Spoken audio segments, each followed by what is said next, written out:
புதுச்சேரியில் கடந்த 10 தினங்களாக ஒப்பந்த ஆசிரியர்கள் பணி நியமனம் வலியுறுத்தி தொடர் உள்ளிருப்பு போராட்டத்தில் ஈடுபட்டு வருகின்றனர். இந்நிலையில் நேற்று மாலை போராட்டத்தில் ஈடுபட்ட ஆசிரியர்களில் ஒரு பெண் ஆசிரியர் கோஷங்கள் எழுப்பியிருந்த நிலையில் திடீரென மயக்கமடைந்தார்.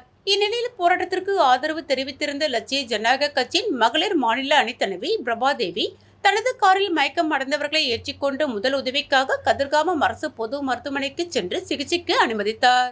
சரியான நேரத்தில் மருத்துவமனைக்கு கொண்டு வந்ததால் அவருக்கு எவ்வித பாதிப்பும் ஏற்படாமல் இருந்தது.